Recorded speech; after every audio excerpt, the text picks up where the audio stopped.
Okay, so welcome everyone. आज हमारे session का नेम है एंजाइटी, लेट्स पार्ट वेज। सो आज हम एंजाइटी के बारे में बात करने वाले हैं। एंजाइटी यानी कि घबराहट आजकल बहुत कॉमन हो गई है ना। ये एक ऐसी फीलिंग है जो कभी कभी बिना वजह ही हो जाती है, जैसे एग्जाम्स के टाइम पे या किसी इम्पोर्टेंट मीटिंग से पहले। कभी कभी तो एंजाइटी सिचुएशनल होती है, जैसे कि एग्जाम या मीटिंग। और कभी कभी तो ये परसिस्टेंट ही रहती, समझ ही नहीं आता कि क्या करें। आई नो बिकॉज मैंने खुद भी इसे फेस किया है, और वो भी कई सालों तक। मुझे याद है कि मुझे कैसे डाइजेस्टिव इश्यूज रहते थे इसकी वजह से। थाइस में एक अजीब सी टिंगलिंग सेंसेशन रहती थी, बहुत ज्यादा पैल्पिटेशंस, स्वेटिंग, हैंड्स ऐसे ऐसे शिवर करते रहते थे। और ये सब बहुत चैलेंजिंग था। मैंने साइकोलॉजिस्ट से भी कंसल्ट किया, और इतनी घबराहट होती थी कि मेरा मन नहीं करता था कि मैं लोगों से मिलूं। हाँ, एंजाइटी अटैक्स, ऐसा लगता था रूम में छुप कर बैठ जाऊं, वॉशरूम में छुप कर बैठ जाती थी। तो बहुत सारी सिचुएशंस ऐसे में अवॉइड करती थी, और इतना फियर हो जाता था कि प्लान्ड होता था कहीं जाना, लेकिन एंजाइटी अटैक की वजह से ऐसा लगता था कि आई वुड नॉट गो। तो ऐसा लगता था कि क्या हो चुका है मेरी लाइफ को, ये क्या मोड़ आ चुका है और कैसे मैं निकलूंगी इससे। तो मैंने साइकोलॉजिस्ट के सेशंस लेने स्टार्ट करे। उस पे बहुत सारे पैसे भी खर्च हुए, कुछ कुछ सीखा भी उससे, अपने इनर वर्ल्ड के टूवर्ड्स आना। और पता नहीं कैसे कि सेल्फ टॉक और इनर जर्नी के टूवर्ड्स चलते चलते मैंने एक्सप्लोर करे अपने खुद के अंदर के फियर्स।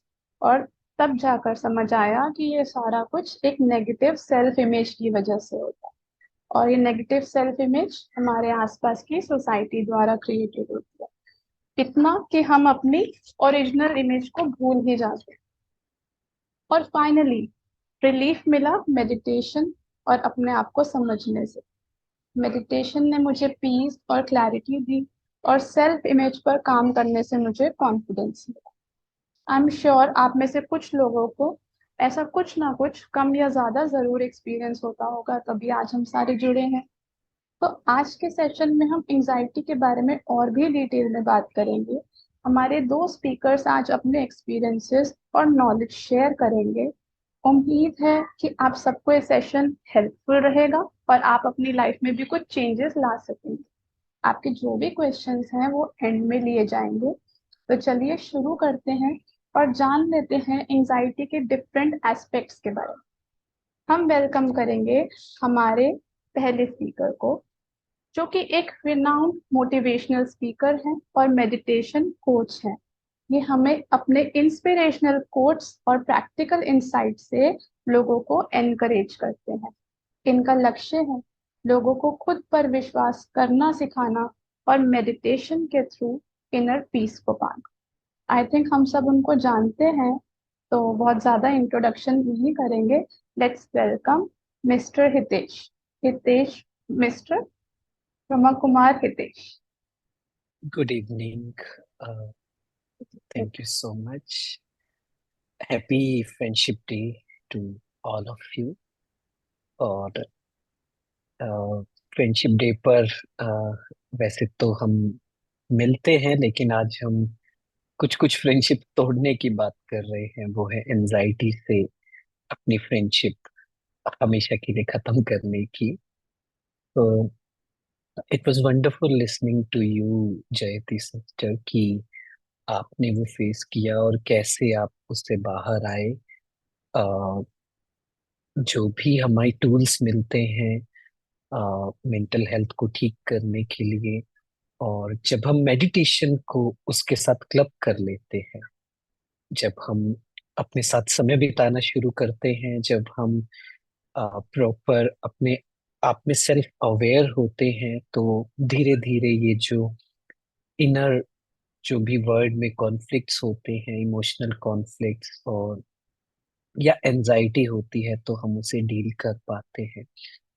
ऑफ कोर्स हम कहीं कभी ना कहीं ना कहीं कभी ना कभी हम सबने वो फेस किया है। एनजाइटी, नॉर्मल एनजाइटी, और भी डिटेल में बात करेंगे एनजाइटी किस तरह की होती है। मैंने भी एक बार अपनी लाइफ में एनजाइटी अटैक को एक्सपीरियंस किया है, और तब किया है जब मुझे पता ही नहीं था कि इसे एनजाइटी अटैक बोलते हैं। वो बाद में समझ आया, अच्छा वो जो मेरे साथ हुआ था ये हुआ था क्या। तो हम थोड़ा बात करेंगे कि if I am getting that anxiety attack, तो हमें क्या करना है, क्यों होता है, प्रिकॉशन क्या है, और अगर मेरे फैमिली में भी किसी को होता है तो मुझे क्या सपोर्ट करना चाहिए। ये भी बहुत जरूरी होता है कि उस समय हम उस इंसान को कैसे हेल्प कर सकते हैं to come out of it. तो ये सब बातें हम बहुत डिटेल में करेंगे। तो शुरुआत इसी से करते हैं कि आ, जैसा हम बहुत बार बार बोलते हैं कि मुझे एनजाइटी हो रही है, तो थोड़ा सा डिफरेंस तो है एनजाइटी और फियर में। और वो सिंपल सा डिफरेंस ये है कि fear is something outside and anxiety is something inside. Which means कि डर हमें ऐसी चीजों का होता है जो बाहर की होती है ना। हम कहते हैं मुझे छिपकली से डर लगता है, मुझे पानी से डर लगता है, मुझे हाइट से डर लगता है, आग से डर लगता है। तो ये हम फियर बोल सकते हैं। लेकिन जब हम बात करते हैं कि अंदर की कुछ बातें, फ्यूचर को लेकर कोई बात हमें डिस्टर्ब कर रही है, या जैसा जयती सिस्टर बता रहे थे कि किसी से मिलने जाना है, एग्जाम है, सेशन है, तो एनजाइटी होने लग जाती है। किसी किसी को तो घर से बाहर जाने में एनजाइटी फील होती है ना। इसे अगोराफोबिया बोलते हैं, इस पे बात करेंगे थोड़ा सा। तो आ, ये कुछ ऐसा होता है कि जब परसिस्टेंट होता है, जब बहुत रेगुलर बेसिस पे होने लग जाता है ना, तब हम उसे एनजाइटी कह सकते हैं, है ना। थोड़ा सा हम टेक्निकल समझने की कोशिश करते हैं, जितना समझ आ सके हमें, to help our self as well as to help others as well. तो नॉर्मल बात को लेकर थोड़ी सी प्रॉब्लम, थोड़ी सी चिंता होती है, वो होती है ना। बहुत से लोगों को ये होती है। मैं ये नहीं कह रहा हूँ कि ये नॉर्मल है, ये होती रहती है। होती रहती है इसलिए हमने नॉर्मल बना दिया, बट हमें उस लेवल पर पहुंचना है कि ये कांस्टेंट वरी भी खत्म हो जाए, है ना। बट ये एनजाइटी क्या है, this is more than temporary worry. मतलब ये थोड़ा सा ज्यादा हो जाता है। The anxiety does not go away and can get worse over time. वो सिर्फ चली नहीं जाती, वो फिर हमारे रेगुलर डेली एक्टिविटीज में इंटरफेयर करने लग जाती है। मतलब कुछ जॉब में, स्कूल के काम में, रिलेशनशिप्स में। जॉब में कैसे, जैसे मुझे एक्सपीरियंस होता था कि सेम काम जो मैं बहुत अच्छे से कर पाता था पहले, अब वो नहीं हो पा रहा था। अब एक अजीब सा बर्डन फील होता था। अम, करने का मन ही नहीं करता था, है ना। तो अभी क्या है, वरी हुआ ठीक है, बट अगर ये कांस्टेंट हो रहा है ना, तो वो हो सकता है कि किसी तरह का एनजाइटी डिसऑर्डर है। अगेन, घबराने की बात नहीं है एनजाइटी डिसऑर्डर सुनकर भी। उसमें भी अलग अलग तरह की एनजाइटीज होती हैं। पर हिंदी में जैसे हमने कहा कि घबराहट हो जाना, घबराहट हो जाना, हाथ पांव ऐसे कांपने लग जाना, अजीब सा अंदर एक फील होना कि कुछ तो है, एंड वो it wants to come out, वो किसी ना किसी तरीके से बाहर आना चाहती है। तो डिफरेंट वेज हम यूज करते हैं एनजाइटी को खत्म करने के। कुछ लोग एडिक्शन में चले जाते हैं सिर्फ इस वजह से, बिकॉज अजीब सी घबराहट हो रही है ना, तो क्या करें क्या करें। तो सेल्फ हार्मिंग में चले जाते हैं कुछ लोग। पता भी है ये गलत है, पर माइंड को तो डिस्ट्रैक्ट करना है ना, वो एनजाइटी किसी ना किसी तरीके से बस बाहर आ जाए। तो ज्यादातर वो बॉडीली बिहेवियर में एडिक्शन से बाहर चली जाती है। ठीक है। तो ये थोड़ा सा समझना जरूरी है कि it does not go away, और थोड़ा सा खराब होने लग जाता है। There are several types of anxiety disorders including generalize anxiety disorder, है ना। जर्नलाइज्ड ही एनजाइटी है, पूरा दिन एक अजीब सी बेचैनी, अजीब सी घबराहट फील हो रही है विदाउट एनी रीजन। फ्यूचर का सोचकर कुछ हो रहा है, लोगों के बारे में सोचकर कुछ हो रहा है, कोई ना कोई पास्ट की बात याद आ गई। इनफैक्ट ये भी एनजाइटी हो जाती है कि अम, अरे वो 4 दिन पहले एनजाइटी हुई थी, वो दोबारा एनजाइटी आ गई तो। ये भी डर लगने लग जाता है, ये भी घबराहट होने लग जाती है कि अभी मैं अपने ऊपर काम कर रहा हूँ, लेकिन कुछ दिन पहले एनजाइटी हुई थी या कल ही हुई थी, फिर आ गया तो। ना, ये जर्नलाइज एंजाइटी होती है। पैनिक डिसऑर्डर, है ना, पैनिक अटैक्स कुछ थोड़े से अलग होते हैं, उस पर हम बात करेंगे। और सोशल एंजाइटी डिसऑर्डर जो हमने बात की कि सोशल होने में, लोगों से बात करने में एंजाइटी होती है, और ये बहुत इंटीग्रल है, ये हम सबकी लाइफ में किसी ना किसी लेवल पर जरूर है, ध्यान से देखेंगे ना। आ, कि इसीलिए जैसे हम वर्कशॉप्स में कहते हैं कि आप वीडियो ऑन करो, आप शेयरिंग करो, आप क्वेश्चन पूछो। ये इसीलिए किया जाता है क्योंकि एटलीस्ट इस एनजाइटी को तो दूर करें हम बातों बातों में, है ना। हम सबको होता है, मेरे साथ भी होता था कि आ, कौन लोग होंगे, है ना। मान लीजिए कुछ कोई वर्कशॉप है, कोई इवेंट है, इवन किसी को मेडिटेशन रिट्रीट रिट्रीट में भी जाना है, तो हमें डर लगने लग जाता है। प्रोग्राम में जाना है, हमें डर लगने लग जाता है, कौन होंगे, मैं अकेला तो फील नहीं करूंगा, may be I am not good enough, लोगों को क्या होगा, है ना। And various phobia related disorder, है ना, तो ये सब एंजाइटी डिसऑर्डर के अंदर आता है। What are the signs and symptoms of anxiety? Generalise anxiety में क्या होगा कि persistent फीलिंग ऑफ एंजाइटी जो डेली लाइफ में इंटरफेयर करती है। ये वो नहीं है, it is not the same as occasionally worrying about things और experiencing anxiety due to stressful life event. मतलब अ, वो अलग है कि एक कभी कभी वरी आ गई, चिंता आ गई, अरे एग्जाम में क्या होगा, एकदम से लाइफ में ऐसी सिचुएशन आ गई जिसके लिए तैयार नहीं थे, वो अलग है। People living with GAD, general anxiety disorder, experience frequent anxiety for month, है ना, टाइम टू टाइम फील होता रहता है। सिम्टम्स क्या हैं? फीलिंग रेस्टलेस, वाउंड अप और ऑन एज। और ऑन एज मतलब, ऑन एज मीन्स जैसे बॉडी ऐसे होती है, बस कुछ कर ले, है ना।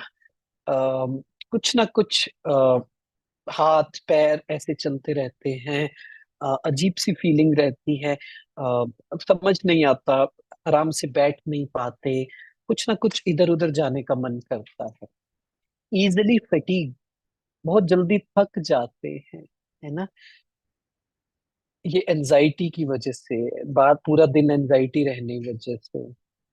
हैविंग डिफिकल्टी कॉन्सेंट्रेटिंग, चाहे वो मेडिटेशन हो, पढ़ाई करना हो, बहुत डिफिकल्टी हो जाती है। इवन सेशन अटेंड करना हो, बातें अंदर ही नहीं जाती हैं, अजीब सा एक डिफिकल्टी सी फील होती है ना। इरिटेशन रहती है। और फिजिकल सिम्टम्स क्या है? हेडेक रहता है ना, हेडेक बहुत ज्यादा, मसल एक, स्टमक एक और अनएक्सप्लेन्ड पेन। स्टमक एक भी बहुत बड़ा फैक्टर हो जाता है इसमें, कि स्टमक पेन रहना, डाइजेस्टिव प्रॉब्लम रहना। इसका मतलब क्या है कि कहीं ना कहीं एंजाइटी, कहीं ना कहीं वो है हमारे अंदर, है ना। और difficulty in controlling feeling of worry, है ना। और sleep problem such as difficulty falling और स्टेइंग asleep, बार बार नींद से उठ जाना, सोने में बहुत टाइम लगना, है ना। अब कुछ लोग क्या हो गया है ना कि मैं, जैसे बहुत से फ्रेंड्स होते हैं, बहुत से लोग होते हैं, वो ये समझ नहीं पाते कि ये क्यों हो रहा है, सोने में प्रॉब्लम क्यों हो रही है। तो वो क्या कहते हैं, वो ये कहते हैं कि ये तो नॉर्मल है, सभी के साथ होता है, या वो एक्सेप्ट ही नहीं करते हैं कि कुछ तो एनजाइटी है जिस वजह से ये सब हो रहा है ना। तो ये हमें थोड़ा सा समझने की जरूरत है। कि एक तो जनरलाइज एंजाइटी डिसऑर्डर हो गया, आज अच्छे से चेक करना है ना, सिम्टम्स बता दिए, अच्छे से चेक करना इन इन बातों में प्रॉब्लम होती है क्या, है ना। दूसरा होता है पैनिक डिसऑर्डर, जिसे पैनिक अटैक बोलते हैं, है ना। पैनिक अटैक्स में क्या होता है कि a person feels intense, frequent and unexpected panic attacks. Panic attacks are sudden period of intense fear, discomfort or sense of losing control even when there is no clear danger or trigger. मतलब एकदम से आते हैं और intense fear, बहुत ज्यादा fear feel होता है, बहुत ज्यादा discomfort, sense of losing control even when there is no clear danger और ट्रिगर, कोई बात है नहीं फिर भी सेंस ऑफ लूजिंग कंट्रोल, पता नहीं मुझसे कुछ हो ना जाए, self harm. Not everyone who experiences a panic attack will develop panic disorder. मतलब कि पैनिक अटैक आया, इसका ये मतलब नहीं है कि वो पैनिक डिसऑर्डर में हो जाएगा, मतलब कि वो परसिस्टेंट रहेगा, वो हमेशा रहेगा, ऐसा जरूरी नहीं है। During a panic attack a person में एक्सपीरियंस पाउंडिंग और रेसिंग हार्ट, ना, हार्ट बहुत तेज चलने लग जाता है, स्वेटिंग, ट्रेम्बलिंग, है ना, हाथ पैर कांपने लग जाते हैं, टिंगलिंग, अजीब सा यहाँ पे पूरे बॉडी में ऐसे फील होता है कि, है ना, कुछ लोग ऐसे करने लग जाते हैं, चेस्ट पेन, है ना, अजीब सा इम्पेंडिंग डूम, मतलब बहुत बहुत अजीब सा फीलिंग सा होने लग जाता है, feeling of being out of control. इसके अलावा कुछ लोगों को अ, थोड़ा सा सेल्फ हार्मिंग में चले जाते हैं कुछ लोग, एंजाइटी अंदर इतनी ज्यादा हो जाती है ना, तो फिर कुछ लोग क्या करते हैं, ये बहुत रेयर केसेस में होता है पर होता है ना, कुछ लोग अपने नाखून से अपने आप को हार्म करते हैं, कुछ लोग दीवार में सिर मारते हैं, क्योंकि उस समय ये बहुत ज्यादा इंटेंस फियर होता है, बहुत ज्यादा अजीब सी फीलिंग होती है और उसे कंट्रोल करना मुश्किल होता है। ठीक है, अब ये सुन सुनकर आपको डरना नहीं है ना, ये एजुकेशन के लिए हो रहा है। पहली बात ये समझनी है कि ये पैनिक अटैक भी, जैसे हमने लास्ट टाइम बात की, ये किसी को भी हो सकते हैं, मतलब ऑफ कोर्स उसके रीजंस बहुत सारे होते हैं, हम सॉल्यूशन पे बात आगे करेंगे, बट हमें ये समझना है कि अगर मुझे हो रहा है तो पहले तो गिल्ट में नहीं जाना है, उसके बहुत से कारण हो सकते हैं, चाइल्डहुड कुछ ट्रॉमास हो सकते हैं जो अब जाकर सरफेस हुए हैं, और जैसा हमने लास्ट टाइम बात की थी कि कई बार किसी किसी को, जैसा हम ये कह सकते हैं कि चाइल्डहुड में किसी इंसान के साथ कुछ हैरेसमेंट हुआ हो, एब्यूज हुआ हो, उनके साथ ये देखा जाता है कि ये एनजाइटी अटैक बड़े होकर आने लग जाते हैं। अब इसमें हमारी तो कोई गलती नहीं है, तो वो गिल्ट में नहीं जाना है कि मैंने ऐसा क्या गलत किया जो मुझे एनजाइटी हो रही है, क्या मैं रेगुलर फॉलो अच्छे से अपना ध्यान नहीं रख रहा हूँ क्या, वो रीजन हो सकता है, होगा, सोल्यूशन पे बात करेंगे, पर पहले we have to be comfortable अगर एनजाइटी अटैक आ रहा है तो, है ना। क्योंकि उस समय क्या होता है, हमारा माइंड आज तक, मान लीजिए आप 25 साल के हैं, तो आज तक जो भी गलत हुआ है ना, वो सब आपको याद दिलाने लग जाएगा। आपके साथ गलत हुआ, आपने गलत किया, किसी ने कुछ गलत बोला, आप कहीं फेल हुए, आसपास के लोग, हर बात ऐसी अजीब सी बना देता है वो माइंड उस समय, क्योंकि इतना पावरफुल हो जाता है ना, पूरा कवर कर लेता है, हमारे पूरे नर्वस सिस्टम को हाईजैक कर लेता है, कि हमें वो सच लगने लग जाता है जो हमारा माइंड कह रहा है। लोग अच्छे होंगे फिर भी क्या होगा, हमारी एंजाइटी कहेगी कि, हमारा माइंड कहेगा कि नहीं, ये सब मतलब के लोग हैं, ये कोई केयर नहीं करता है। अ, ऐसा होगा कि सब कुछ अच्छा होगा रिलेशनशिप में, फिर भी ऐसा लगेगा कि नहीं, समथिंग इज नॉट राइट, वो मेरा ध्यान नहीं रख रहे हैं, वो मेरी रिस्पेक्ट नहीं करते हैं।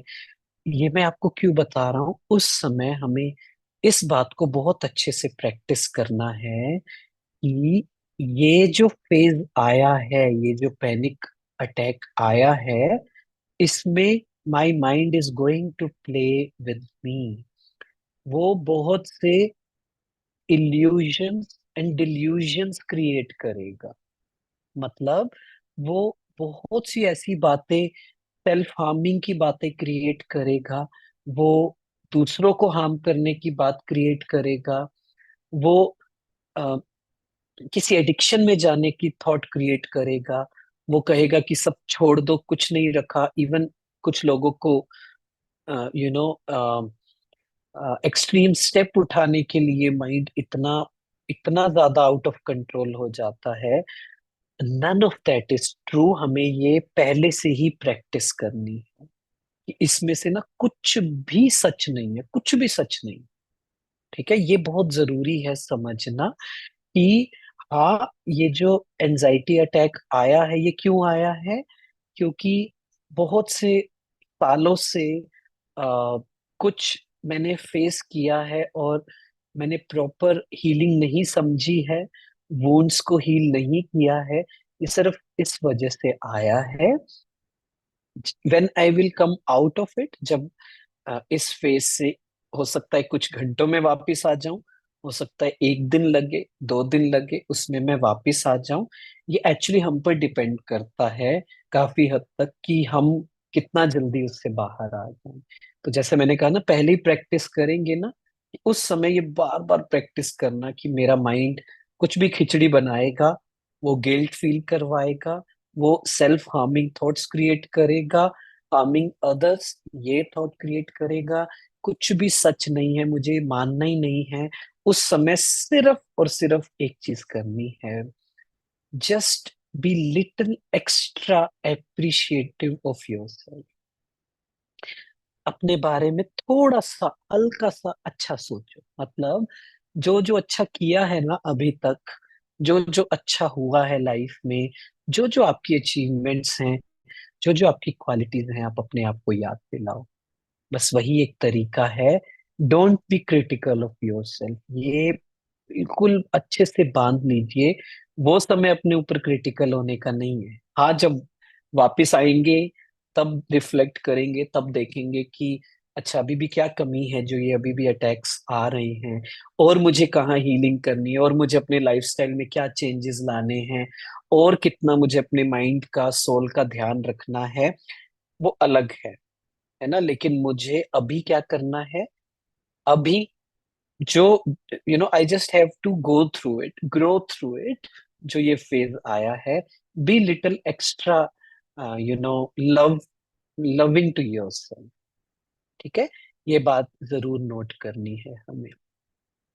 दूसरा, अगर आपकी फैमिली में किसी को हो रहा है, आपके नियर वंस, डियर वंस में किसी को एंजाइटी अटैक आता है, पहला काम क्या करना है? Don't be judgemental.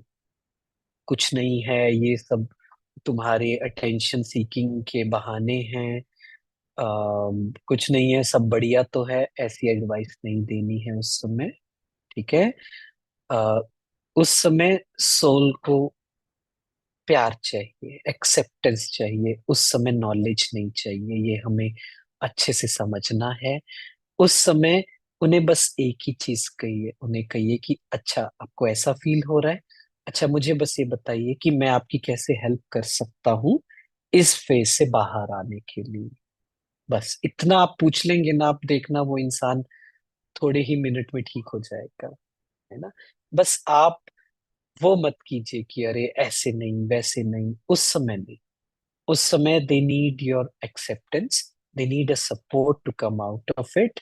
तो आप उन्हें बातें वो मत बताइए जो आपको ये ठीक करना है, आपको वो ठीक करना है, ये कब तक चलेगा, नहीं। आप उन्हें कहो कोई बात नहीं, हम इकट्ठे मिलकर इसे ठीक कर लेंगे। तो आप मुझे बताओ मैं अभी क्या करूं जिससे आपको थोड़ा बेटर फील हो। है ना। उन्हें बताओ कि ऐसा कोई डेंजर नहीं है, कोई ट्रिगर नहीं है, सब बहुत अच्छा है। उन्हें उनकी क्वालिटीज बताओ, उन्हें उनकी अच्छाइयाँ बताओ। Tell them how loving they are, how much everyone loves them, God loves them. उन्हें अच्छी अच्छी बातें बताइए।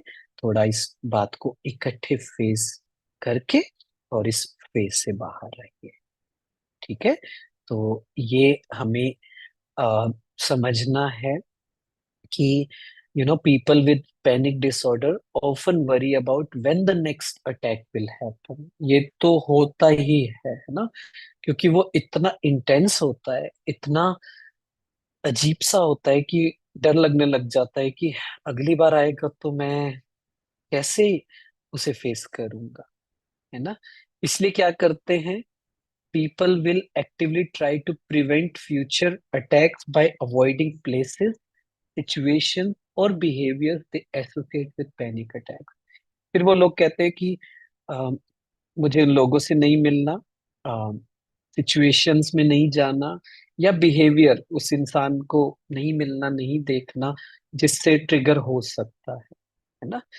तो अंडरस्टैंडेबल वो होता है, उसके सॉल्यूशन पर हम आगे बात करेंगे लास्ट में।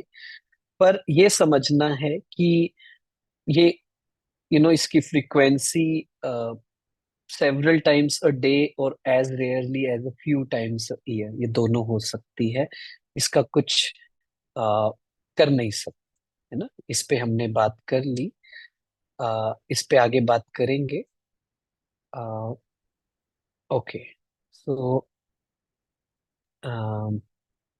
आगे के लिए Jayati sister, let's bring our next speaker, फिर आगे बात करते हैं। Thank you so much. आपने जो बताया कि ड्यूरिंग एंजाइटी अटैक हमको अपने लिए थोड़ा सा एक्स्ट्रा अप्रिशिएटिव और एक्स्ट्रा लविंग, और बहुत अच्छी बात यह है कि जब दूसरे को आए तो उसको जज नहीं करना, उनसे पूछना है कि what do you need right now, how can I help you in that. So thank you so much for that. हाँ जी, हमारे दूसरे स्पीकर जो कि एक एस्टीम्ड मोटिवेशनल स्पीकर और मेडिटेशन गाइड हैं। इनकी बातें और कोट्स हर किसी को इंस्पायर करती हैं। ये लोगों को खुद को समझने और मेडिटेशन के माध्यम से कामनेस और क्लैरिटी पाने में मदद करते हैं। बहुत समय ना लेते हुए हम स्वागत करेंगे ब्रह्मा कुमार कमल भाई जी का। तब तक हम एक एक्टिविटी करते हैं। हम सब अपनी डायरीज निकालेंगे, कोई पेपर पेन निकालेंगे, और उसमें एक गेम खेलेंगे, एंजाइटी बिंगो। ओके।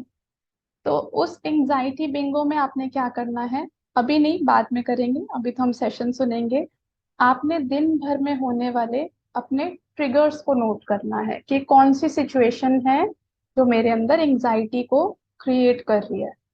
जैसे ही वो सिचुएशन हुई आपने नोट डाउन करना है कि हाँ ये मेरा ट्रिगर है, इसकी वजह से मुझे रिपीटेड एंजाइटी होती है। और इसके बाद आपने नोट डाउन करने हैं 3 क्वेश्चंस जो आप अपने आप से ऐसी सिचुएशन में पूछ सकते हैं। सबसे पहला क्वेश्चन है, what do I need right now. Okay. इस समय मुझे किस चीज की जरूरत है। शायद हमको ए- एक हगी की जरूरत है, और हग करने के लिए कोई है नहीं, हम अपने आप को खुद हगी कर सकते हैं, है ना। किसी भी हो सकता है, हमको टेरेस पे जाके नेचर से कांटेक्ट करने की जरूरत है, गार्डन में जाने की जरूरत है।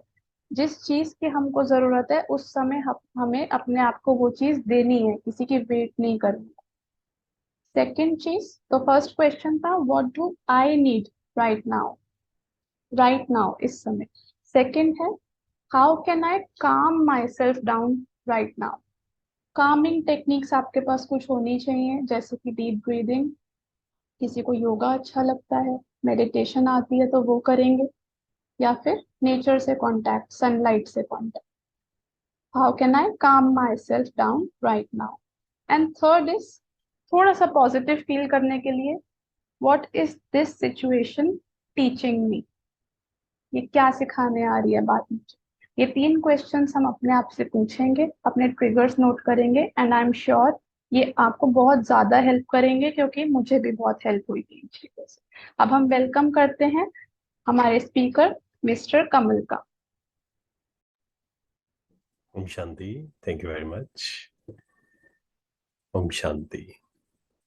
तो अभी हम जो सुन रहे थे, है ना, एंजाइटी डिसऑर्डर, फियर, आगे उसकी डिटेल में तो जाएंगे, टेक्निकल चीज़ों में भी जाएंगे, क्योंकि खासकर जब हमें किसी की हेल्प करनी है ना, तो फिर ये चीज़ें पता होनी चाहिए। अदरवाइज क्या होता है कि कोई भी आकर अगर हमें कहता है कि एंजाइटी अटैक्स आ रहे हैं, तो जैसे हितेश भाई ने भी बताया ना कि हम क्या करते हैं, उनको जज करते हैं। हम कहते हैं कि नहीं नहीं, कुछ नहीं है, ये तो ऐसे ही है, ये तो आपके मन का वहम है, इस प्रकार से अलग अलग चीजें, राइट।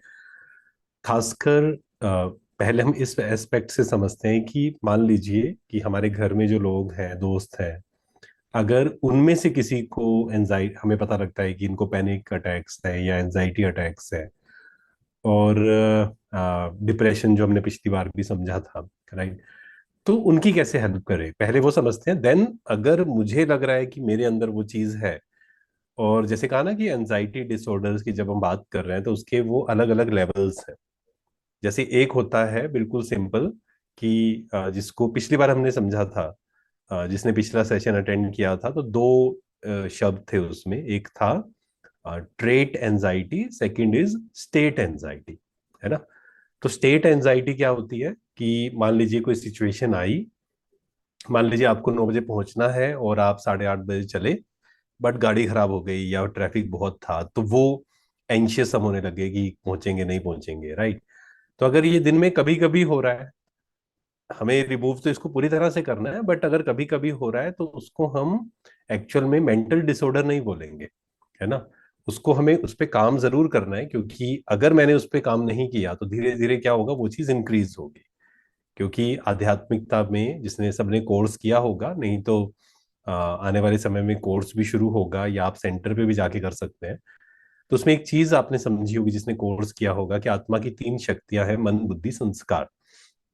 कोई भी चीज हम बार बार करते हैं, मान लो एंजाइटी हमने क्रिएट, हमें एंजाइटी हुई, एक बार हुई, अगर हमने उस पर काम नहीं किया, 2 बार हुई, 3 बार हुई, हमने कहा सिचुएशन ऐसी थी इसलिए हमें एंजाइटी हुई, लेकिन वो फिर क्या बन जाएगा, संस्कार बन जाएगा। और फिर समय आएगा जब सिचुएशन जरूरत नहीं होगी हमें एंशियस होने की। एंगर के साथ भी ऐसा ही होता है कि किसी ने कुछ कहा, गुस्सा हुआ, लेकिन धीरे धीरे धीरे फिर हमें रीजन की जरूरत नहीं है ना, बिना किसी कारण के हम गुस्सा करना शुरू कर देते हैं। ऐसे ही एंजाइटी या किसी भी मेंटल हेल्थ डिसऑर्डर के साथ है। तो नंबर वन क्या है कि अगर मान लो मुझे किसी की हेल्प करनी है, ठीक है, किसी को ये प्रॉब्लम है, सबसे पहली चीज जो हमें ध्यान रखनी है जब हम किसी की हेल्प करना चाहते हैं, या फिर in future profession, as a counsellor या थेरेपिस्ट हम करना चाहते हैं। वैसे तो काउंसलर हर कोई बन सकता है। अगर मान लो आप किसी की हेल्प कर रहे हैं, अपने भाई की हेल्प कर रहे हैं, अपने मदर की हेल्प कर रहे हैं, बेटे की हेल्प कर रहे हैं, तो यू आर ए काउंसलर, है ना, आप काउंसलिंग कर रहे हैं। लेकिन उसमें आपको जो सबसे पहला ध्यान रखना है वो है डिटैचमेंट, डिटैच होना। अदरवाइज क्या होता है मैक्सिमम केसेस में, कि हम दूसरे की हेल्प करने जाते हैं, और उनका सुनते सुनते हमारा ही चेहरा बदलना शुरू हो जाता है। ये चेक करना आप, किसी ने आपको अपनी प्रॉब्लम बताई, आप अपने चेहरे को चेक करना कि क्या मेरा चेहरा या मेरे मन की स्थिति चेंज होनी शुरू हो जाती है या नहीं हो जाती। हम कहते हैं अच्छा आपके साथ ऐसा हुआ, बहुत बुरा हुआ।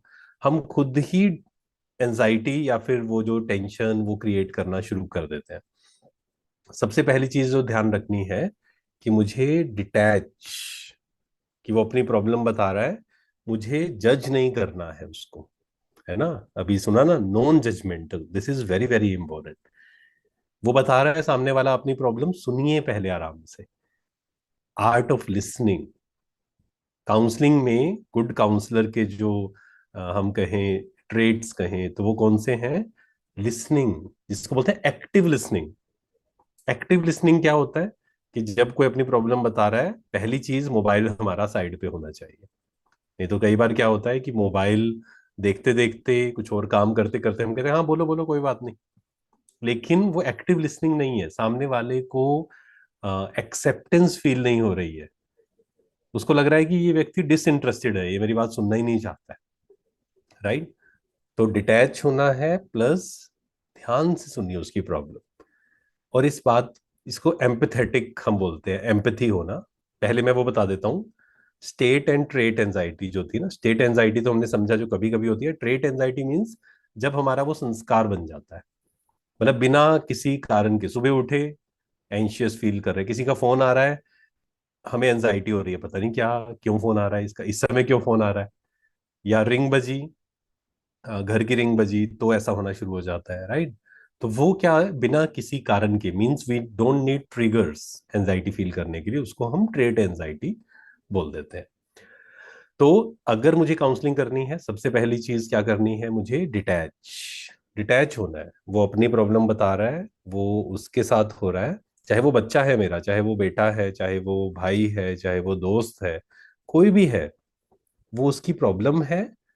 पर मैं जब तक अपने आप को पावरफुल नहीं रखूंगा, मेरी बैटरी चार्ज नहीं होगी, I can not help him, है ना।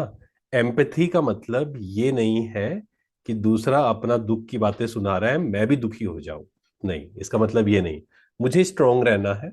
उसने अपनी प्रॉब्लम बताई, एम्पैथी का मतलब क्या है, ये समझना कि ये, या कहें समझने की कोशिश करना कि ये व्यक्ति क्यों ऐसा फील कर रहा है ना, उससे जानने की कोशिश करना कि अच्छा ऐसा फील कर रहे हो, क्यों फील कर रहे हैं आप, अच्छा ऐसा हुआ था बचपन में, क्योंकि बहुत कारण है उसके, शायद किसी ने कुछ कहा था, ऐसा जो भी, उसकी हम डिटेल, क्योंकि वो सामने वाला डिटेल से कब बताएगा हमें, जब हम उसको जज नहीं कर रहे हैं, है ना। और इसका बहुत एक चीज ध्यान रखनी है हमें। आज भी एक बहन आए, तो उन्होंने बताया मेरे को, कहते कि जो मेरी मदर है, मेरी हेल्प करना चाहती है, वो डिप्रेशन में है, वो बहन थी हम कहें, लेकिन उनकी मदर क्या करती है, जिससे भी मिलती है उसको बताती है कि इसको डिप्रेशन है, इसको डिप्रेशन है। कहती मेरे को इतना बुरा लगता है ना। तो ये भी ध्यान रखना है कि सबके सामने हमें वो डिटेल में नहीं जाना है, उनकी प्रॉब्लम नहीं बतानी है, इसको ये है, इसको वो है, क्योंकि उसको कैसा फील हो रहा है वो भी हमें पता होना चाहिए, राइट। तो डिटैच होना, ध्यान से सुनना उसकी प्रॉब्लम, एंड देन हम उसको सॉल्यूशन दें। और उसको सॉल्यूशन क्या दे, बहुत सिंपल सिंपल सॉल्यूशन दे। कई बार हम इतने मुश्किल बातें कर देते हैं, हम कहते हैं कि क्यों हो रहा है, मत करो चिंता, हम कई बार ऐसा बोल देते हैं बस, चिंता करने से क्या होगा। वो भी कह रहा है कि हाँ चिंता करने से कुछ नहीं होगा, बट वहां पर थोड़ी सिंपल सिंपल टेक्निक्स हमें बतानी पड़ेगी उसको। नॉलेज तो जरूरी है, नॉलेज तो देनी पड़ेगी कि देखो आपके हाथ में है, मान लो फ्यूचर की चिंता हो रही है, एग्जाम की चिंता हो रही है, रिजल्ट की चिंता हो रही है, तो हम उनको समझा सकते हैं कि आप मेहनत करिए, रिजल्ट नहीं भी आया तो क्या हो गया, इट्स ओके, जितना भी हम समझा सकते हैं। पर साथ ही साथ हम उनको कुछ टेक्निक्स दें, ठीक है। तो ये टेक्निक्स, अगर मान लो आप में से किसी को ऐसा होता है एंजाइटी या इस प्रकार के डिसऑर्डर्स, और जैसे कहा ना कि एंजाइटी डिसऑर्डर मतलब, कई बार हमें क्या लगता है कि कई बार टर्म्स ऐसी भारी भारी होती है ना, हमें लगता है पता नहीं मेरे को क्या हो गया, या हम बार बार किसी को बोलते हैं मेरे को एंजाइटी डिसऑर्डर है, तो हम ही वो भारीपन फील करना शुरू कर देते हैं। ये अलग अलग है, मतलब अगर हम थोड़ी सी एंजाइटी फील कर रहे हैं तो ये स्टार्टिंग है सिर्फ, इसको हम एंजाइटी डिसऑर्डर भी एक्चुअल में नहीं बोलेंगे। जब वो एक्सट्रीम में चली जाती है, अगर हमने उसका ध्यान नहीं दिया, तब फिर उसके लिए चाहे वो मेडिसिन है या उस तरफ हमें जाना पड़ता है। बट 90% लोगों का तो सिर्फ काउंसलिंग से या कुछ टेक्निक्स यूज कर कर उसको खत्म किया जा सकता है। तो अगर किसी को है, वो भी ये टेक्निक्स यूज कर सकता है। मैं आपके साथ चार पांच चीजें शेयर करूंगा, एंड आप किसी को ये समझा भी सकते हैं, दोनों चीजें हैं, ठीक है। नंबर वन, बहुत सिंपल है ये वाली। ये क्या है, डीप ब्रीदिंग, बिल्कुल सिंपल, ये हर कोई कर सकता है, ठीक है। तो आपको लगता है कि किसी को ये है, आप उसको सिर्फ बोलिए कि आज से 10 मिनट्स पूरे दिन भर में, चाहे एक एक मिनट 10 बार, चाहे सुबह 5 मिनट, शाम को 5 मिनट, टोटल 10 मिनट्स आपको डीप ब्रीदिंग करनी है, ठीक है। ये तो बिल्कुल सिंपल है, हर कोई कर सकता है। इससे क्या होगा, जिसकी आप हेल्प कर रहे हैं, तो आपको समझ आएगा कि वो भी ट्राई कर रहा है अपने आप को इम्प्रूव करने की, और उसको भी कॉन्फिडेंस आएगा कि यस मैंने ये किया। और डीप ब्रीदिंग से क्या होता है, ऑटोमेटिक आप देखेंगे कि इमीडिएट उसका इफेक्ट आएगा, ठीक है। तो आज से हम सब पक्का करें, किसी को अगर नहीं, मान लो कोई ऐसा सुन रहा है, वो कहता है मुझे तो नहीं है एंजाइटी, तो भी डीप ब्रीदिंग हमें हेल्प करेगी। क्यों? क्योंकि सिचुएशन आने वाले समय में हमारे सामने अलग अलग चैलेंजेस आ सकते हैं, तो हमें पहले से प्रिपेयर रहना है उन चीजों के लिए। एंड ये हमारे शरीर के लिए भी बहुत अच्छा है, राइट? मेंटल हेल्थ के लिए भी अच्छा है, फिजिकल हेल्थ के लिए भी अच्छा है। बस ये ध्यान रखना है, डीप ब्रीदिंग को मेडिटेशन नहीं बोलना है। कई लोग ये गलती करते हैं, बस वो कहते हैं मैं मेडिटेशन कर रहा हूँ, पूछा जाता है क्या कर रहे हो, कहते हैं मैं ब्रीदिंग कर रहा हूँ। दैट इज नॉट मेडिटेशन, वो क्या है, रिलैक्सिंग टेक्निक्स है। ठीक है, तो डीप ब्रीदिंग जरूर करनी चाहिए। और हमारी जो ब्रीदिंग है, वैसे भी हेल्थ प्रॉब्लम्स का एक बहुत बड़ा कारण है, हमारी जो ब्रीदिंग है वो शैलो ब्रीदिंग है। हम अच्छे से ब्रीदिंग नहीं करते हैं, है ना? सो बार बार अटेंशन करना, डीप ब्रीदिंग। उसमें अलग अलग टेक्निक्स हैं, आप यूट्यूब पे सर्च कर सकते हैं। उसमें सिंपल टेक्निक क्या है कि आप इनहेल करिए, उसके बाद उसको 4 सेकंड के लिए रोकिए, एंड फिर एक्सेल करिए, और वो नाक से ही करना है। ठीक है, इनहेल भी और एक्सेल भी। और भी बहुत सारी है, but this is very very simple, इसको आप आराम से कर सकते हैं। ठीक है, पहली चीज ये हो गई। अच्छा, दूसरा आप क्या बता सकते हैं? हाँ, प्राणायाम। वो फिर आप अपना यूट्यूब पे सर्च, क्योंकि बहुत सारी टेक्निक्स हैं, वो फिर आप धीरे धीरे धीरे, है ना, स्टार्टिंग हमें दूसरों को जो समझाना है वो सिंपल समझाना है। फिर उनको मोटिवेट करना है कि अब आप थोड़ा रिसर्च करिए, इस पर प्राणायाम पे रिसर्च करिए, और फिर हम अलग अलग प्रैक्टिसेस कर सकते हैं, राइट? बट 10 मिनट मुझे प्राणायाम जरूर करना है। ज्यादा भी हो सकता है, बट मिनिमम 10 मिनट्स। तो ये तो हर कोई कर सकता है। सेकंड, मुझे क्या करना है, बिल्कुल सिंपल टेक्निक है ये। दूसरा काम, मुझे पैकेज फूड खाना बंद करना है। बिल्कुल डायरेक्ट कनेक्शन है इसका। जैसे ही दूसरा व्यक्ति जिसको हो रहा है, आप उसको कहिए 1 महीना आप सिर्फ इसको ट्राई करिए। पैकेज फूड, तला हुआ, बहुत सारा तला हुआ खाना, और इसके साथ और कनेक्टेड है, रात को हमें लेट भोजन नहीं करना। ये बिल्कुल सिंपल है, और इससे डिप्रेशन, एंजाइटी, जितने भी मेंटल डिसऑर्डर्स हैं, वो पूरी तरह खत्म हो सकते हैं। क्यों? क्योंकि हमारा माइंड एंड हमारी बॉडी हीलिंग कब करती है शरीर को या मन को? रात को खासकर। और अगर हम रात को बहुत हैवी भोजन खाते हैं, पैकेज फूड खा के सोए, तो फिर जो हीलिंग होनी थी वो नहीं होगी। और सिर्फ आप रात को जल्दी सोना, सुबह जल्दी उठना शुरू करिए। ये इतना पावरफुल है और इसको इतना अंडर एस्टिमेट किया जाता है। हम कहते हैं ठीक है ना, क्या हुआ, 6 घंटे तो हम सुबह 4 बजे सोए और 10 बजे उठ गए। किसी से मैंने पूछा, मैंने कहा आप कितने बजे सोते हैं? कहते 10 बजे सोता हूँ, 4 बजे उठ जाता हूँ। मैंने कहा बहुत अच्छा है ये तो। कहते सुबह 10 बजे सोता हूँ और शाम को 4 बजे उठता हूँ। राइट, तो जो ये करेगा आफ्टर 30-35, तो उसको health, mental health plus physical health problem आनी ही है। और इसको आजकल कई लोगों ने बहुत कूल बना लिया है कि हाँ, रात को लेट सो, आराम से पढ़ेंगे, चाहे वो पढ़ ही रहे हैं। परंतु नहीं, इस पर बहुत रिसर्च हुई है। आप यूट्यूब पे जाके सर्च करें, बुक्स हैं इस पर, कि रात को 10 से 3 बजे का समय, 3-3:30 बजे का समय सबसे बेस्ट है सोने का। है ना? कई लोग, और ये भी कई लोगों के मन में प्रश्न आता है कि कितने घंटे सोना चाहिए। कोई बोलता है 8 घंटे, आजकल तो लोग बोलते हैं 10 घंटे सोना चाहिए। कई लोग ऐसा भी बोलते हैं। पर कब होता है वो? जब आप भोजन, तामसिक भोजन ले रहे हैं, एक्सरसाइज नहीं कर रहे हैं, पूरे दिन भर चिंता कर रहे हैं, तो आपको ज्यादा घंटे की नींद चाहिए। अदरवाइज, आवाज क्लियर है? किसी का मैसेज आया है कि वॉइस ब्रेक हो रही है, ऐसा तो नहीं ना? ठीक है। तो रात को जल्दी सोना, मोबाइल को बेड पर नहीं रखना। हमने पिछली बार भी चर्चा की थी, मोबाइल को बेड पे नहीं रखना, इंटरनेट ऑफ करके सोना, वाईफाई ऑफ करके सोना। चार्जिंग पर लगाकर तो सोना ही नहीं है। चार्जिंग पर लगाकर बेड पर रखकर आराम से, कई लोग तो कान में लगा, नहीं। इस चीज को आप चेंज करके देखिए, विद इन अ मंथ आप देखेंगे mental health plus physical health plus नींद की क्वालिटी हमारी कितनी अच्छी हो जाएगी। ठीक है।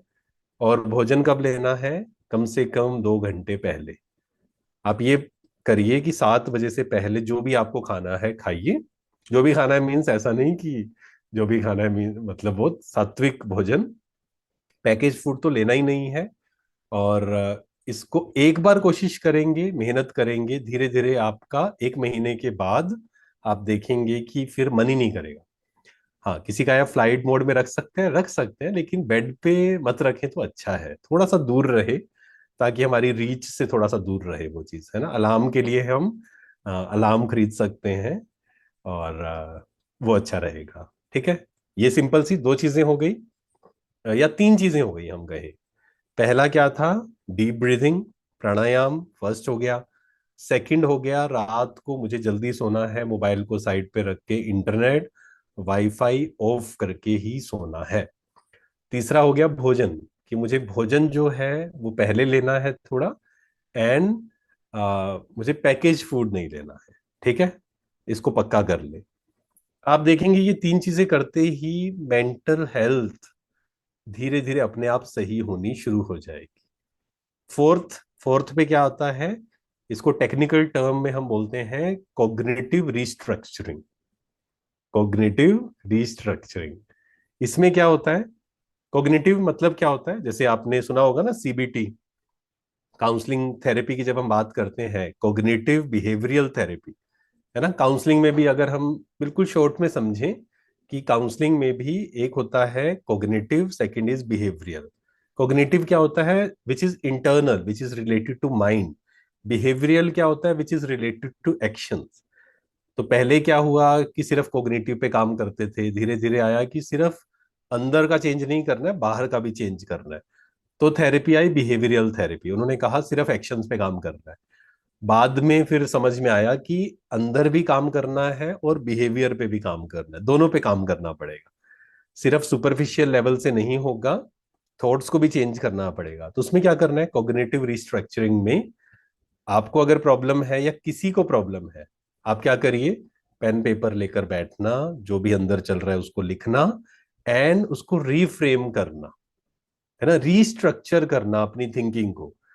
जैसे हितेश भाई ने बताया कि जर्नलाइज्ड एंजाइटी ऑर्डर या सोशल एंजाइटी ऑर्डर आगे बताएंगे। तो इसमें क्या होता है कि मैं बाहर जाऊंगा तो लोग मेरे को जज करेंगे, ये थॉट चल रहा है, बार बार चल रहा है, राइट, जिसके कारण एंजाइटी हो रही है।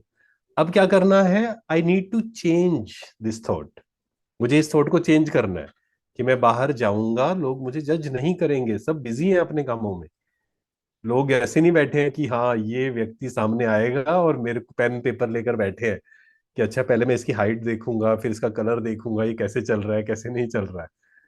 लोगों को शायद उन्होंने, मैक्सिमम चांसेस है कि शायद आपको नोटिस भी नहीं किया होगा, क्योंकि वो अपने कामों में बिजी है हर कोई व्यक्ति, राइट। और मान लो किसी ने नोटिस किया भी हो, ये कैसे चल रहा है, ये कैसे बोल रहा है, इट डज नॉट मैटर। कोई आपके बारे में क्या सोच रहा है, इससे फर्क पड़ता ही नहीं है। आप अपने बारे में क्या सोच रहे हो। नहीं तो जैसे हितेश भाई ने बताया ना, किसी को कहते हैं वीडियो ऑन करो, तो कई लोग वीडियो ऑन करने में भी घबराते हैं, कि ठीक तो मैं लग रहा हूँ, ठीक तो फोटो आ रही है, नहीं तो लोग मेरे को देखेंगे जज करेंगे ये। नहीं, एक्सेप्टेंस, जो हमारा शरीर है जो मिला है, एक्सेप्ट करना है उसको, राइट। सो कॉग्निटिव रिस्ट्रक्चरिंग, मान लो फ्यूचर के बारे में हम चिंता क्रिएट कर रहे हैं, पता नहीं क्या होगा, कहीं मैं फेल ना हो जाऊं, ये तो उसको चेंज करना है, लिख कर चेंज करिए। आपने लिख दिया कि ऐसे ऐसे है, अब कैसे चेंज करना है, जैसे कि आप दूसरे को समझा रहे हो, अपने से एज ए थर्ड पर्सन बात करनी है, अपना नाम लेकर, कि देखो इसकी चिंता करने की जरूरत नहीं है, आप अपना 100% दीजिए, रिजल्ट क्या आएगा कोई फर्क नहीं पड़ता उससे। आपने अपना 100% दिया या नहीं दिया, आपका इंटरव्यू है, आपने 100% दिया, क्लियर हुआ तो बहुत अच्छा, नहीं हुआ तो कोई बात नहीं, नेक्स्ट इंटरव्यू है। अभी आपको पता है ना, आई थिंक दिल्ली में या कहाँ पर, अभी किसी ने सुसाइड की, वो तैयारी कर रही थी यूपीएससी की। अभी एक तो जो वो हुआ, 3 लोग डूबकर जो उनका मृत्यु हुई वो अलग है। अभी 4-5 दिन पहले एक लड़की ने सुसाइड की, क्यों की, क्योंकि 2-3 बार क्लियर नहीं हुआ, तो उसको आया कि this is not the end of life. चाहे वो इंटरव्यू है, चाहे वो एग्जाम्स हैं, चाहे कोई भी चीज है, हमने मेहनत की, नहीं हुआ, और मेहनत करनी पड़ेगी, हो सकता है वो फील्ड मेरे लिए नहीं बनी है, राइट। तो अपने पे काम करना, अपने आप को इम्प्रूव करना, और फिर लास्ट 4-5 चीजें हमने समझी, इस पे बहुत काम करना है, कॉग्निटिव रिस्ट्रक्चरिंग पे। बैठिए, अपने थॉट्स को देखना, एंड उसको लिखना, परेशान नहीं होना उससे, अपने आप से बात करना, क्या मैं इसको चेंज कर सकता हूँ, क्या इस थॉट की जगह मैं कोई और थॉट क्रिएट कर सकता हूँ। आप देखेंगे कि नेक्स्ट टाइम जब आप नया थॉट क्रिएट करेंगे, आपके एंजाइटी लेवल यहाँ थे तो यहाँ हो जाएंगे।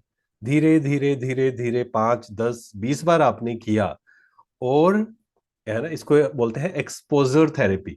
इसमें क्या करते हैं, मान लो आपको एंजाइटी होती है किसी चीज से, पब्लिक स्पीकिंग से मान लीजिए, आप क्या करिए, आप थोड़ा बहुत तैयार करके स्टेज पे चढ़ जाइए, कोई बात नहीं, 1 मिनट बोल के आइए, चाहे चाहे 30 सेकेंड्स बोल के आइए, चाहे आप स्टेज पे खड़े होके आइए सिर्फ। आप देखेंगे जो पहले एंजाइटी थी उससे कम हो गई। नेक्स्ट टाइम आप दोबारा से जाइए, 3 बार जाइए, 4 बार जाइए, राइट। तो इस तरीके से हमें धीरे धीरे जो हम जिस चीज से हमें डर लगता है, जिससे हमें एंजाइटी फील होती है, उस चीज को धीरे धीरे करना, छोटे छोटे स्टेप्स से। जितना हम डरते रहेंगे उतना क्या होगा, वो चीज और हम पे हावी होती जाएगी, उस चीज से और हमें डर लगने लग जाएगा। किसी को लिफ्ट में डर लगता है मान लीजिए, तो अब मान लो वो जा ही नहीं रहा और डर लगेगा। अब वो किसी एक व्यक्ति के साथ जाए पहले, फिर धीरे धीरे एक फ्लोर पे जाए, तो धीरे धीरे क्या होगा, मन को समझ आएगा कि कुछ नहीं होने वाला है, राइट। सो कोग्निटिव रीस्ट्रक्चरिंग इसको हम बोलते हैं। इस प्रैक्टिस को हमें बार बार करना है, ठीक है।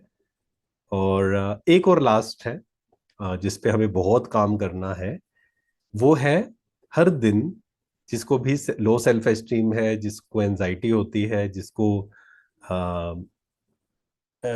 अपनी वैल्यू फील नहीं होती है, हम कहें लगता है कि मैं तो किसी काम का ही नहीं हूं, उसको क्या करना है, हर दिन 1 महीना आप ये प्रैक्टिस करिए, फिर आप उसका रिजल्ट बताना।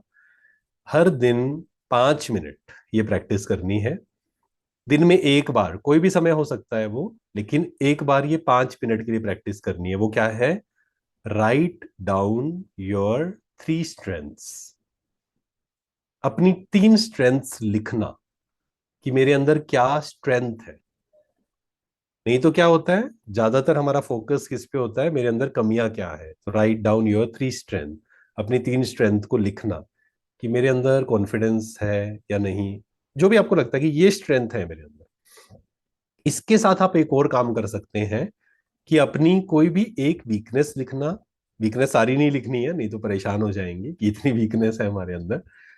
एक 1 थिंग एट ए टाइम, अपनी एक वीकनेस लिखिए। आपको लगता है कि मेरे अंदर ना कॉन्फिडेंस नहीं है, या मैं चीजों को पोस्टपोन करता हूँ, करती हूँ, उस पे काम करना है। कोई भी एक वीकनेस पर कम से कम आप 10 15 दिन काम करिए, फिर नेक्स्ट वीकनेस लीजिए, और अपने आप को ये समझाना, I am work in progress, है ना। मैं अपने आप को परफेक्ट सोचने की कोशिश करता है ना, दैट इज द प्रॉब्लम।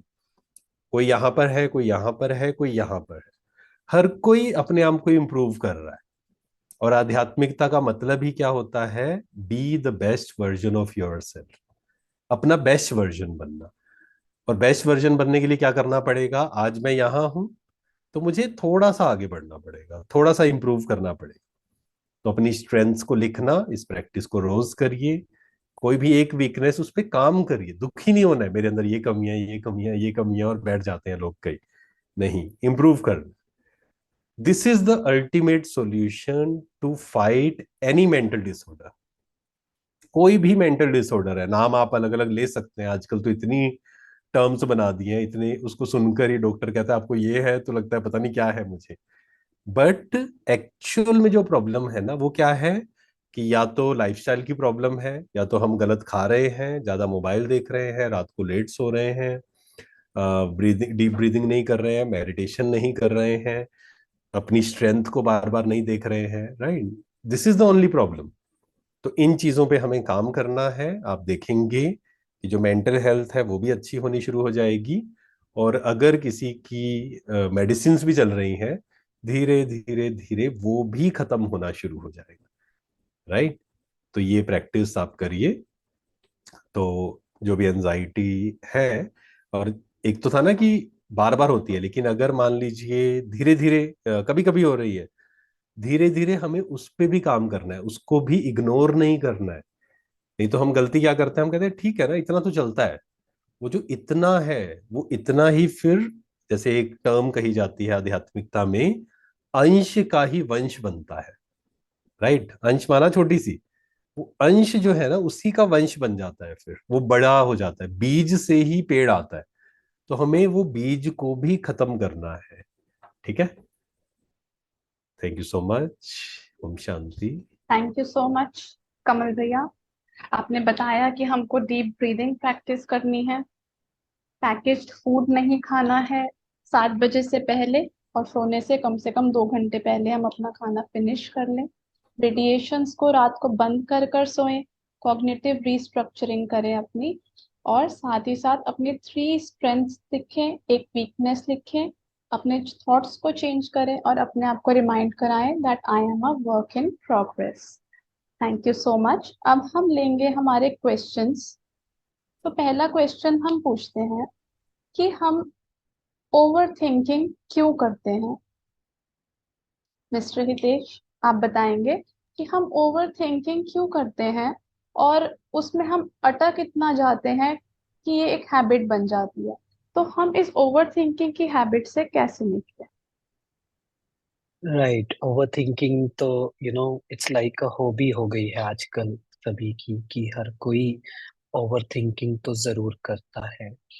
और इससे पहले मैं बस एक लाइन बोलना चाहूंगा जिसका सॉल्यूशन, ओवर थिंकिंग का भी सॉल्यूशन ये है। और जैसे प्रैक्टिसेस हमें एंजाइटी की बताई, तो डेफिनेटली, मोस्ट डेफिनेटली, जैसे हमारे कमल भाई जी ने बताई कि एक्चुअली ये जो हैबिट्स थोड़ी थोड़ी ऐसी है ना, हेयर एंड देयर। अब जैसे किसी को कहो कि 7 बजे से पहले खाना खा लो, पैकेज्ड मत खाओ, टाइम से सो जाओ, मोबाइल यूज मत करो, तो ऐसा लगता है कि फिर करे क्या, मतलब ये तो हमारा बहुत इंटीग्रल पार्ट हो गया है लाइफ का, है ना। तो बट बिल्कुल सही बात है कि ये लाइफस्टाइल हमारा ठीक करने से, अ, यही आंसर इस ओवर थिंकिंग का है कि हम क्या चाहते हैं, हम अपनी लाइफ कैसी देखना चाहते हैं। यस, हम इन आदतों से घिरे हुए हैं, और मे बी हम इस पॉइंट ऑफ टाइम पर अपनी लाइफ को इन हैबिट्स के बिना नहीं देख पाते, बिकॉज वो बहुत इंटीग्रल हो गई हैं। बट हम क्या चाहते हैं कि खाना टेस्टी लगे, चलेगा, वेरी गुड, लेकिन टेंशन हो रही है, I can live with that. तो वो थोड़ा देखना पड़ेगा कि कौन सा ऑप्शन मुझे चूज करना है। कि अम, ठीक है, मोबाइल पर रील्स देखना अच्छा लगता है, लोगों से बात करना अच्छा लगता है, लेट नाइट तक बात करना, मूवीज देखना, वेब सीरीज देखना अच्छा लगता है, पर बट अबाउट दैट स्लीप, वो भी तो नहीं आ रही ना। तो हमें चूज करना पड़ेगा ना, कहीं तो चूज करना पड़ेगा कि okay, this is the time, I want to change my life now. नहीं तो वही चलता रहेगा, एंड वैसा ही पैटर्न रहेगा, और फिर हम कहेंगे मुझे ये प्रॉब्लम है, मुझे वो प्रॉब्लम है। अब सोल्यूशन पे काम ही नहीं करेंगे, अपनी सेंसेस को, अपने प्लेजर्स में रहेंगे, उसी पर ही फोकस करेंगे कि बस पूरा दिन मैं अच्छा खा लूं, अच्छा देख लूं, अच्छा सुन लूं, इंटरेस्टिंग, है ना। ट्रिगर पॉइंट्स तो हमारे भर भर के हैं आज के टाइम में। अ, तो हमें थोड़ा सा डिसाइड करना पड़ेगा, चूज करना पड़ेगा कि no, it's time to change myself, है ना। तो कहीं ना कहीं बात आ जाती है कि मैं एक प्रैक्टिस ऐड करवाना चाहूंगा, जिससे भी एंजाइटी ओवर थिंकिंग है, कि taking life one day at a time is very important. कि अ, बहुत ज्यादा नहीं सोचना दूर का, कल क्या होगा, परसों क्या होगा। बस एक ही चीज पे ध्यान रखना है कि आज मुझे अच्छा करना है। This is all what really matters. आज मुझे वो काम करने हैं जो अच्छे हैं। आज मुझे वो हैबिट्स, बिहेवियर को लाइफ में लाना है जो मेरी मेंटल हेल्थ के लिए अच्छा है, मेरी हीलिंग के लिए अच्छा है। कब तक चलेगा, वो कितने दिन चलेगा, आई डोंट नो, उस पे सोचना ही नहीं। आज आज पे फोकस कर लेते हैं ना, कल फिर से शुरुआत करेंगे। कल हो सकता है वो फॉलो नहीं हो पाए, इट्स ओके, हमने सीखा, क्यों नहीं हो पाया, चलो फिर से स्टार्ट करें। बट रोज रोज हमें अपनी नई शुरुआत करनी बहुत ज्यादा जरूरी हो जाती है। वो कहते हैं ना कि it was just a bad day, not a bad life. तो एक दिन खराब गया, उससे सीखा, अगला दिन, अगले दिन पर पिछले दिन का इफेक्ट नहीं आना चाहिए, बस ये ध्यान रखना है। इसे ही प्रेजेंट में रहना कहते हैं, कि being fully in the present, fully aware. तो ओवर थिंकिंग में भी क्या हो जाता है कि इतना कंटेंट हम देखते हैं, स्टिमुलेशन जिसे बोलते हैं ना, कि इतना स्टिमुलेशन है। व्हाट्सएप की, इंस्टाग्राम की नोटिफिकेशंस ऑन रहती हैं हमारे फोन में। वेब सीरीज पर हर हफ्ते कोई मतलब सोशल मीडिया पर, ओटीटी प्लेटफॉर्म पर हर हफ्ते कोई वेब सीरीज नहीं आ रही है जिसमें वही मर्डर है, मिस्ट्री है, किलिंग है, और रील्स ऐसी ऐसी हो रही हैं। पूरा दिन अपने माइंड को इतना स्टिमुलेट करेंगे, अन इन इनऑर्गेनिक वे में। इतना माइंड को नहीं चाहिए, इतना ब्रेन सहन नहीं कर सकता पूरे दिन इतनी ज्यादा, इतना ज्यादा डोपामिन रश, इतना ज्यादा बाहर का इंफॉर्मेशन।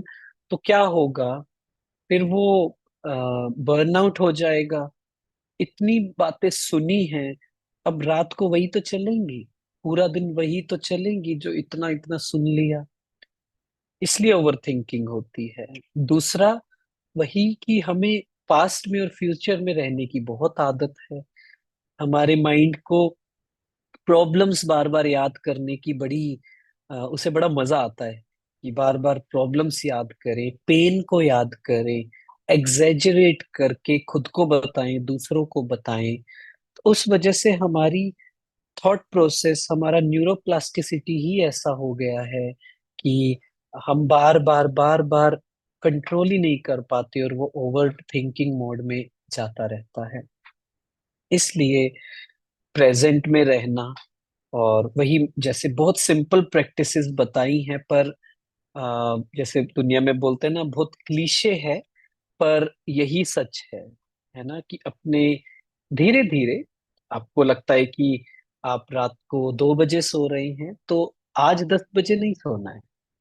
आज 1:30 का टारगेट बनाइए, 1 o'clock का टारगेट बनाइए, एक हफ्ते का टारगेट बनाइए, 15 डेज का टारगेट बनाइए, कि मुझे 11 o'clock तक लाना है। फिर 10 बजे पैकेज फूड खाते हैं तो एक मील मुझे घर का खाना है, फिर दो। धीरे धीरे अपने आप को करना है, पर एम तो रखना है। ऐसे ही प्रेजेंट में रहना सीखना, one day at a time. और वही हम मेडिटेशन में प्रैक्टिस करते हैं, कि इसे ग्लैमराइज नहीं करना है ओवर थिंकिंग को, है ना। हम बायो देखते हैं लोगों के, स्टेटस कुछ लोग डालते हैं, फोटो डालते हैं, उसके नीचे एक बड़ा अच्छा सा कैप्शन लिख देते हैं, serial procrastinator, serial overthinker. This is not something to be proud of. ये कुछ अच्छी बात नहीं है कि मुझे नींद नहीं आ रही। हम बड़ा ऐसे बताते हैं जैसे तो ओलंपिक गोल्ड मेडल जीत कर आए हैं, कि हम 4 दिन से सोए नहीं हैं। This is not healthy, and ये कुछ बोस्ट ऑफ करने की बात नहीं है। This is very unhealthy. Treat डालते हैं स्नैपचैट पर, यहाँ का पिज्जा खा रहे हैं, वहां का ये खा रहे हैं, जैसे तो पता नहीं बहुत अच्छा काम किया है। बिल्कुल अच्छा काम नहीं है। क्या हो गया बाहर जाकर खा लिया तो, इसमें क्या हो गया? आपको लग रहा है आप कूल हो गए? कोई कूल नहीं है। घर का खाना बना के डालो, that is something you can say कि this is very cool, this is trending, है ना। तो थोड़ा सा अपने सेंसेस में आकर हमें अपने लाइफस्टाइल को थोड़ा सा चेंज करना है, और वही बातें हमें थोड़ी थोड़ी समझनी। ठीक है। तो ऐसे हम थोड़ा सा ओवर थिंकिंग को अपनी लाइफ से हटा सकते हैं। Okay, thank you so much. Taking life one day at a time. And ऐसा मैंने भी पढ़ा था कि today is the first day of the rest of my life. तो हर एक दिन को नए तरीके से शुरू करना, प्रेजेंट मोमेंट की प्रैक्टिस करना। ओके, सो कमल भाई जी से हमारा नेक्स्ट क्वेश्चन है कि हम सबका चाइल्डहुड ट्रॉमास की वजह से या सोसाइटी की वजह से ऐसे एक्सपीरियंसेस होते हैं कि हमारी नेगेटिव सेल्फ इमेज क्रिएट हो जाती है। तो हम अपनी सेल्फ एस्टीम को कैसे बूस्ट करें, जो एंजाइटी के पीरियड में पूरी तरह वैनिश हो जाती है और समझ नहीं आता कहाँ से पिकअप करें, फर्स्ट स्टेप क्या होना चाहिए मेरी सेल्फ एस्टीम के। राइट। देखिए, जब डिप्रेशन, एंजाइटी या मेंटल हेल्थ डिसऑर्डर्स की बात होती है ना, कि इसके रीजंस क्या है, तो उसमें एक बहुत बड़ा कारण होता है चाइल्डहुड ट्रॉमास। है ना, बचपन में हो सकता है कि पेरेंट्स का आपस में बहुत लड़ाई झगड़ा हो, या पेरेंट्स ने हमें बहुत डांटा हो, या फिर स्कूल में बुलिंग हुई हो, या कॉलेज में ऐसा हुआ हो, या फिर हो सकता है कि सेक्सुअल एब्यूज हुआ हो। बहुत सारे कारण हो सकते हैं, राइट। अब इसमें इसको अगर हम साइकोलॉजी की भाषा में कहें तो बोलते हैं इनर चाइल्ड बीइंग। है ना, इनर चाइल्ड जिसको बोलते हैं, कहते हैं कि हमारे अंदर का जो इनर चाइल्ड है ना, जैसे दुनिया में कहा जाता है अंदर का बच्चा जिंदा रहना चाहिए, वो उस भाव से कहा जाता है कि वो खुशी, वो बिना किसी कारण के खुश रहना, वो ठीक है। लेकिन साइकोलॉजी में क्या कहा जाता है, इनर चाइल्ड मीन्स कि बचपन में जो जो नेगेटिव एक्सपीरियंसेस हुए, कई बार हम उसको पकड़ कर रखते हैं। और बहुत बार क्या होता है कि किसी ने हमारे साथ गलत किया होता है एंड उससे रिलेटेड हमारे अंदर एंगर होता है, एंड एंगर कहो या हेट्रेड कहो, एंड वो जो हेट्रेड के कारण हम अनकंफर्टेबल होते हैं बहुत बार। हमें ये भी पता होता है कि ये नहीं होना चाहिए, बट हम खुद से ही दुखी हो जाते हैं कि मेरे अंदर ये इतना हेट क्यों भरा हुआ है उस आदमी के प्रति जिसने हमारे साथ गलत किया था। तो वहां पर हमें थोड़ा सा अपने आप को, अपनी थिंकिंग को एक्सपेंड करने की जरूरत है। जैसे ओवर थिंकिंग के बारे में भी हितेश भाई ने बताया, या फूड के बारे में बताया कि नहीं खाना है, तो ये सब चीजें जो है ना, ये सब कैसे हम ग्रो कैसे करते हैं, या फिर मेंटली ग्रो कैसे करते हैं, हमारी थिंकिंग एक्सपेंड कैसे होती है, जितना हम ऐसी ऐसी चीजें पढ़ेंगे, जितना हम ऐसी ऐसी चीजें सुनेंगे। फॉर एग्जाम्पल, हम ऐसे पॉडकास्ट या ऐसी वीडियोस सुने जिसमें इफेक्ट ऑफ पैकेज फूड है, कि हमारी हेल्थ पर क्या इफेक्ट होता है उसका, जैसे ही हमें वो समझ आएगा, ऑटोमेटिक मन अपने आप मान जाएगा कि मुझे ये चीज कंज्यूम नहीं करनी है। ऐसे ही मान लो इनर चाइल्ड या बचपन की जो आपने कहा ट्रोमाज है, उससे रिलेटेड जब हम कंटेंट पढ़ते हैं, सुनते हैं, तो हमें समझ आता है कि उससे हम कैसे डील करें, राइट। तो अच्छी अच्छी सी चीजें सुनना, अच्छी अच्छी चीजें पढ़ना, which is very very important. तो अब कैसे अंदर जो पकड़ा हुआ है हमने, उसको हम कैसे बाहर निकालें, उसको कैसे हम खत्म करें, उसके लिए अगेन खुद के साथ बैठना बहुत जरूरी है।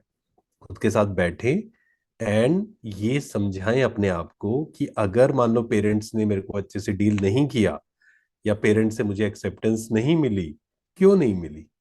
नहीं तो हम गलती क्या करते हैं, हम ब्लेम जल्दी से शिफ्ट करना चाहते हैं। हम कहते हैं मैं दुखी क्यों हूँ, पूछा जाता है, नहीं मेरी अपब्रिंगिंग खराब हुई थी। अच्छा, हो गई अपब्रिंगिंग खराब, अब क्या करना है, क्या दुखी रहना है जीवन भर, यही ब्लेम करते रहना है कि दोस्त अच्छे नहीं थे, पेरेंट्स खराब थे।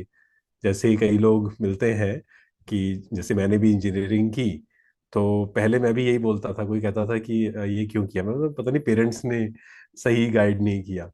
लेकिन बाद में समझ आया, जब खुद के साथ बैठे, समझा, मैच्योर हुए, कि उनको जो सही लगता था उन्होंने वो किया, उन्होंने अपना 100% दिया, जितना वो कर सकते थे, राइट।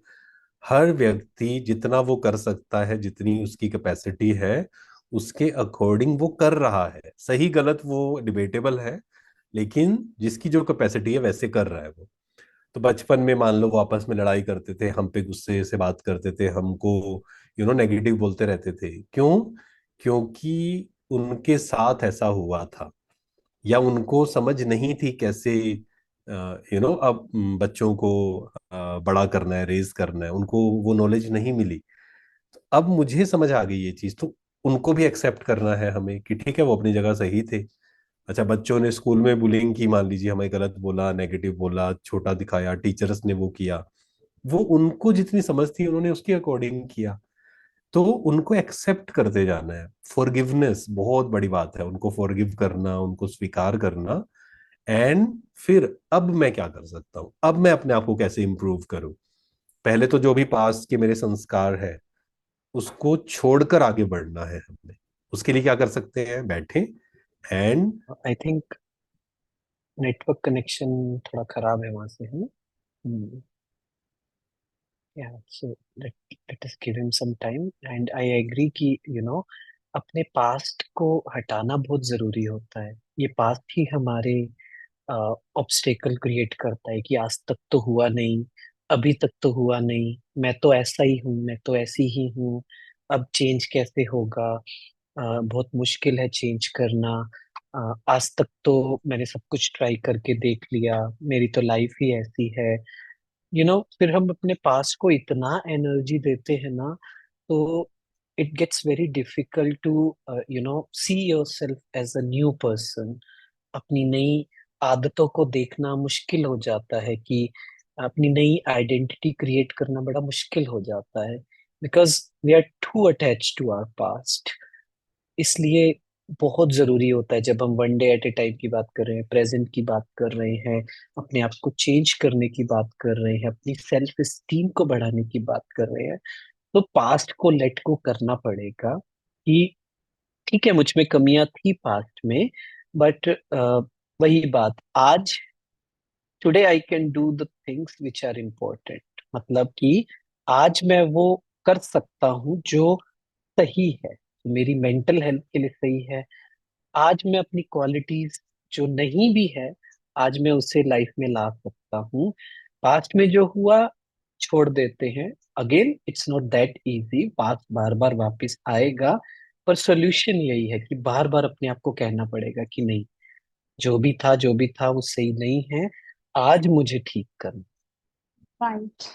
इनर चाइल्ड की हीलिंग करना, अपने साथ बैठना, एक्सेप्ट करना और ट्रस्ट करना कि जो भी लोगों ने किया, that was the best up to their capacity, and letting go of the past.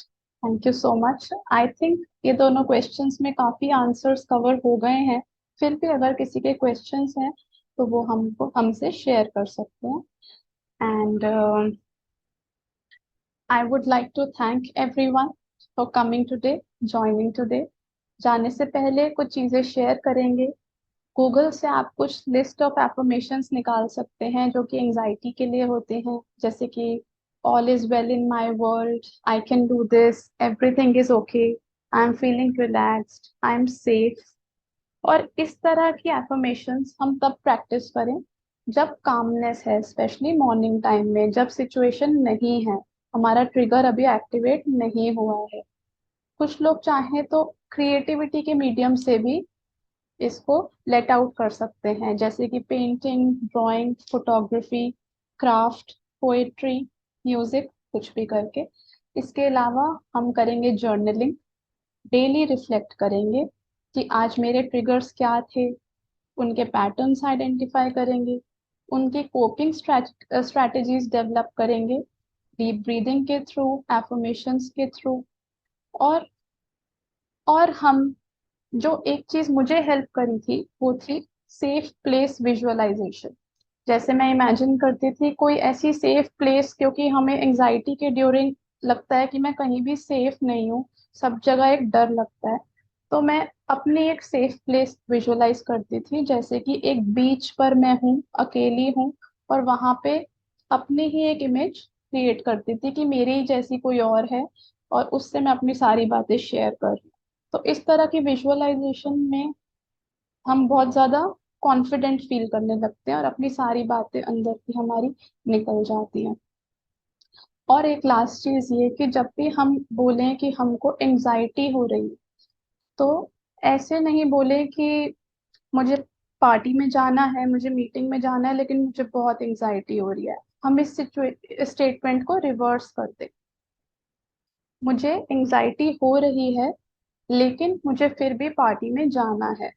तो जो हम अपने ब्रेन को लास्ट में बोलते हैं ना, ब्रेन उसी को सच मानता है। तो हमको ये नहीं कहना दिस दिस दिस लेकिन एंजाइटी हो रही है, तो फिर हम नेगेटिव हो जाए। So that's all for today. Thank you so much जिन्होंने आज का सेशन ज्वाइन किया। थैंक यू हमारे दोनों स्पीकर्स को, मिस्टर हितेश एंड मिस्टर कमल को। उनका दिल से धन्यवाद करना चाहेंगे जिन्होंने हमें बहुत इंस्पायर किया और हमारे को अंडरस्टैंड करवाया, मैनेज करवाया एंजाइटी से।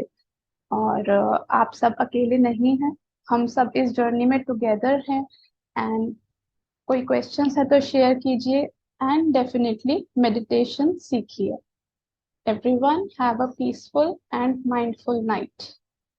Good night. Let's do some moments of meditation. चलिए, तो 2 मिनट सीखते हैं कि मेडिटेशन कैसे करें, और अगर कोई एंजाइटी है तो कैसे उसे लेट गो करें पूरी तरह से। प्रेजेंट में आएंगे।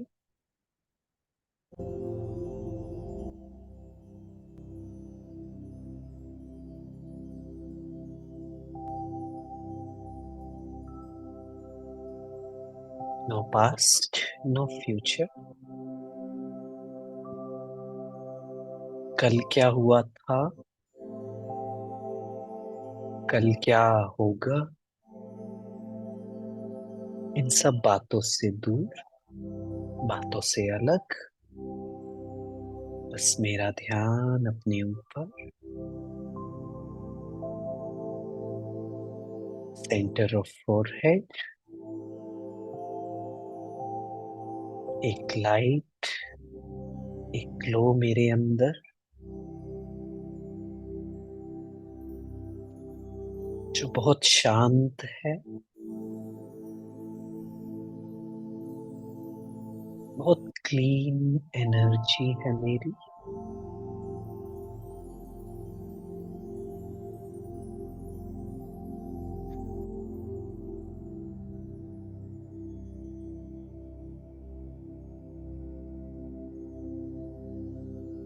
Pure,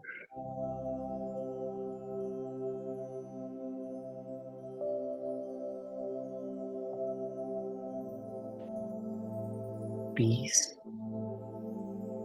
is my nature.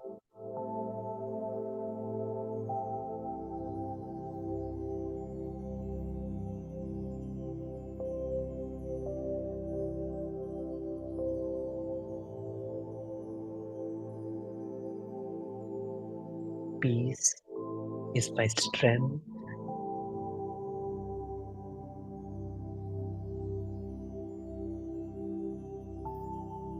शांति मेरा स्वभाव है।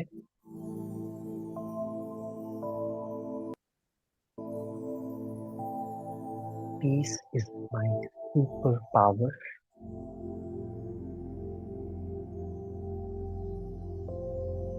शांत रहना मुझे बहुत अच्छा लगता है।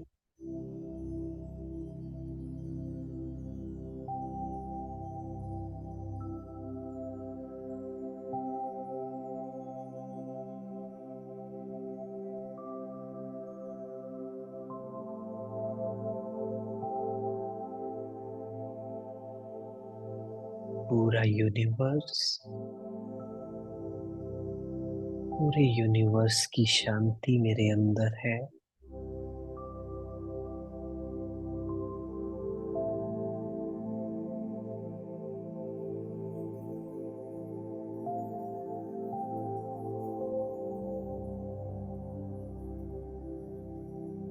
I am the child of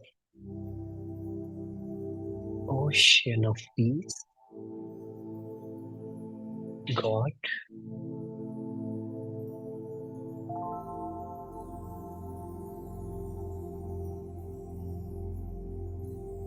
शांति का सागर, परमात्मा, वो मुझ आत्मा के पिता है।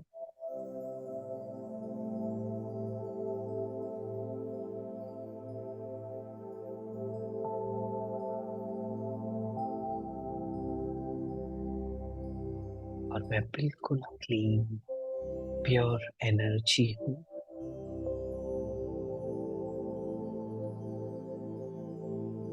मेरे अंदर की सब नेगेटिविटी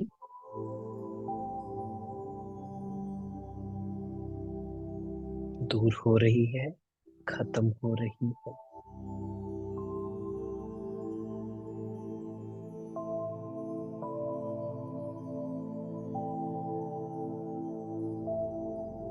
और ओम शांति।